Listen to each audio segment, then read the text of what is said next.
Morning students. मैं चंद्रकांता आज आपको कक्षा 9 से पाठ नंबर 4 तुम कब जाओगे अतिथि, लेखक हैं शरद जोशी जी।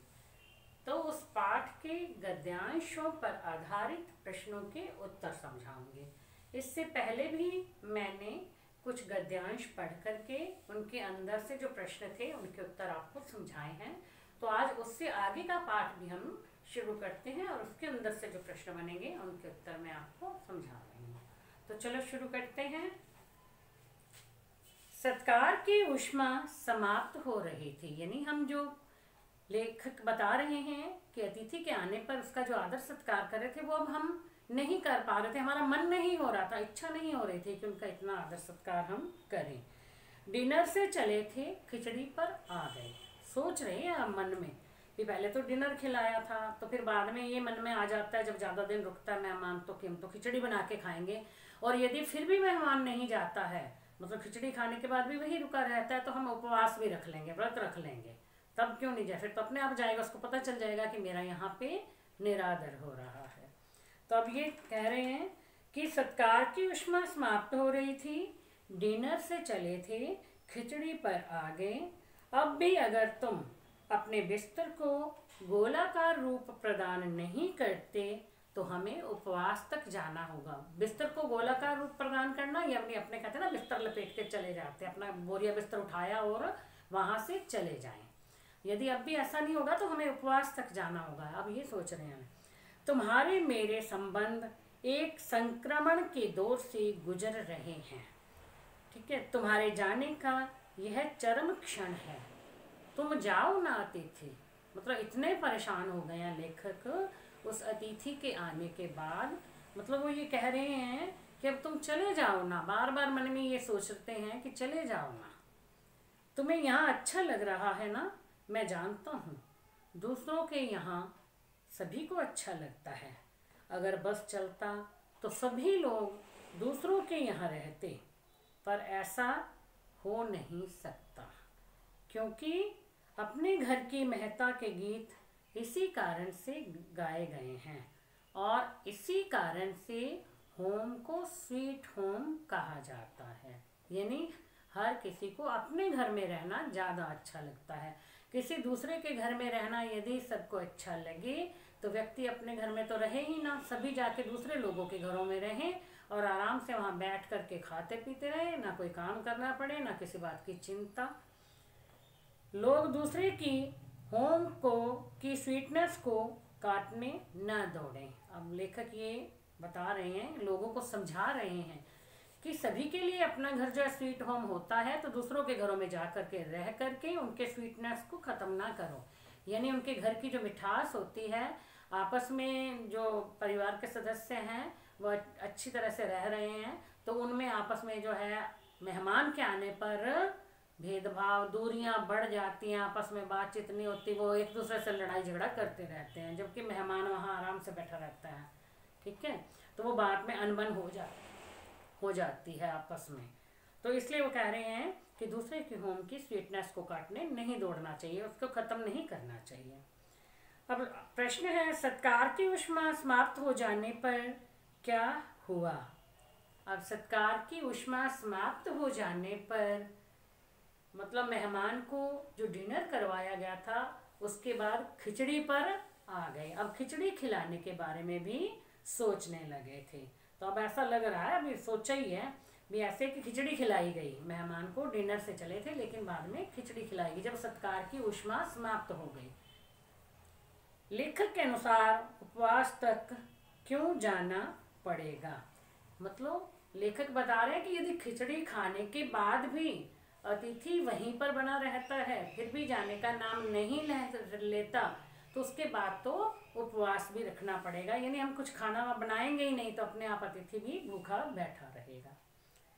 लेखक अतिथि के जाने के लिए चरम क्षण क्यों कहता है, क्योंकि लेखक को अतिथि का जो सत्कार करना था वो ऊष्मा अंदर से, मतलब मन की चाह खत्म हो गई थी कि वो अतिथि का आदर सत्कार करे। अगर अतिथि अब भी नहीं जाता तो वो कहते कि हमारे जो संबंधों का संक्रमण दौर से गुजरना, आपसी संबंधों का बिगड़ जाना, यानी हमारे संबंध जो है वो आपस में बिगड़ जाएंगे, जो अच्छे संबंध हैं वो बिगड़ सकते हैं। इसलिए लेखक अतिथि के जाने को चर्म क्षण कहता है कि अब उसे चला जाना चाहिए, ताकि हमारे संबंध बने रहें, आपसी संबंध जो अच्छे बने रहें, इसलिए चले जाना चाहिए। लेखक के अनुसार घर के महता के गीत क्यों गाए जाते हैं? उनके अनुसार लोगों को दूसरों के यहाँ अच्छा लगता है।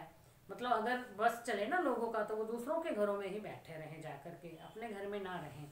लेकिन यहाँ अपने घर की महत्ता के गीत गाए जाते हैं, अपने घर का अधिक महत्व बताया जाता है, क्योंकि जो शांति अपने घर में रह करके मिलती है वो और कहीं नहीं मिलती।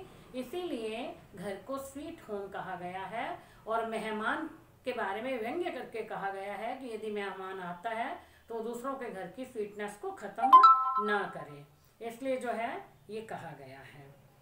अब होम को स्वीट होम क्यों कहा गया है? क्योंकि हर किसी को अपना घर अच्छा लगता है, अपने घर में जो मिठास होती है, अपने घर में रह करके जो शांति मिलती है, वो कहीं और जा कर के नहीं मिलती, इसलिए घर को स्वीट होम कहा गया है।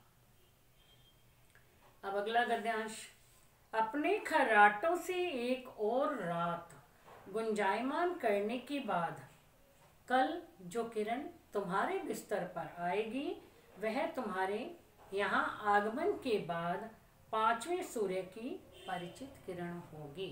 यानी कल जब दिन निकलेगा तो वो तुम्हारा इस घर में आए हुए 5वां दिन होगा। वह तुम्हें चूमेगी और तुम घर लौटने का सम्मान पूर्वक निर्णय ले लोगे। यानी जब 5वें दिन की सुबह होगी तो तुम अपने मन में ये निर्णय कर लोगे कि मुझे आज अपने घर जाना है। मेरी सहनशीलता की वह अंतिम सुबह होगी, यानी मैं भी इससे ज़्यादा सहन नहीं कर पाऊंगा। अब इससे ज़्यादा जो है मैं तुम्हें झेल नहीं पाऊंगा और लड़खड़ा जाऊंगा। यानी उसके बाद चाहे हो सकता है कुछ भी एक दूसरे से बात ऐसी हो जाए कि हमारे आपसी संबंध भी अच्छे ना रहें। मेरे अतिथि, मैं जानता हूँ कि अतिथि देवता होता है, पर आखिर मैं भी मनुष्य हूँ। मैं कोई तुम्हारी तरह देवता नहीं हूँ। एक देवता और एक मनुष्य अधिक देर तक साथ नहीं रह सकते। देवता दर्शन देकर लौट जाता है, वो व्यक्ति की मनोस्थिति को समझ लेता है। उसी तरह से है अतिथि, तुम्हें भी अब लौट जाना चाहिए। इसी से में ही तुम्हारा देवत्व सुरक्षित रहेगा। यानी इन्हीं बातों के कारण अतिथि को देवता माना जाएगा। और जब ज़्यादा दिनों तक रुके रहेंगे अतिथि, तब वो देवता नहीं होंगे। अब वो कह रहे हैं कि यह मनुष्य अपनी वाली पर उतरे, उसके पूर्व तुम लौट जाओ। यानी कभी ऐसा ना हो कि मैं जो है कुछ कह दूं और इससे जो है हमारी आपस में थोड़ी सी ऐसी बोला बुलाई में कहते हैं ना संबंध जो है बिगड़ जाएं, तो मैं ऐसी स्थिति में आ जाऊं, इससे पहले तुम लौट जाओ। अब लेखक की आशा क्या है? लेखक को आशा है कि अगले दिन जब सुबह सूरज की किरण निकलेगी, यानी वो कह रहे हैं लेखक को सूरज की वो किरणें चूमेंगी, तो वो उसके 5वें दिन का सूरज निकलेगा, वो उसका 5वां दिन होगा और वो अपने घर जाने का सम्मान पूर्वक निर्णय ले लेगा। ठीक है, भी वो सम्मानपूर्ण निर्णय कर लेगा कि मुझे आज अपने घर जाना है, बस मुझे 5 दिन हो गए हैं, इससे ज़्यादा ना उसे रहना चाहिए। ये लेखक सोचते हैं, उसे कुछ नहीं कहते। 5वां दिन लेखक के लिए किस तरह का होगा? 5वां दिन लेखक की सहनशीलता का अंतिम दिन होगा। उसके बाद वह हर तरह से लड़खड़ा जाएगा, यानी और अधिक अतिथि को नहीं झेल पाएगा। लेखक अतिथि को देवता क्यों मानता है? उसका देवत्व कब तक सुरक्षित रहता है? लेखक अतिथि को देवता, क्योंकि हमारे समाज में अतिथि को देवता के समान माना जाता है और उसी तरह उनका आदर सत्कार किया जाता है। लेकिन अतिथि तब तक देवता होता है जब वो कुछ समय तक मेजबान के से मेहमान नवाजी करवा करके अपने घर लौट जाए, और यदि वो अधिक समय तक रहता है तो वो एक देवता नहीं बल्कि एक राक्षस के समान लगने लगता है। तो इसलिए अतिथि को भी अपना देवत्व सुरक्षित रखने के लिए जल्दी ही वापस लौट जाना चाहिए।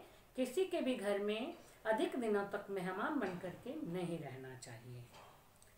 लेखक अपनी मनुष्यता की किस मजबूरी को बताता है? अब लेखक स्वीकार करता है कि यदि मेहमान देवता है तो वह एक मनुष्य है, उसकी सहनशीलता की भी एक सीमा है। मतलब मनुष्य किसी बात को कब तक सहन कर सकता है? कुछ समय तक ही कर सकता है, आखिर में वो सीमा जो है वो टूट जाती है। उसकी और भी बहुत सी जिम्मेदारियां होती हैं। वह अधिक दिनों तक अतिथि रूपी देवता को नहीं झेल सकता, यानी उसका भार नहीं उठा सकता।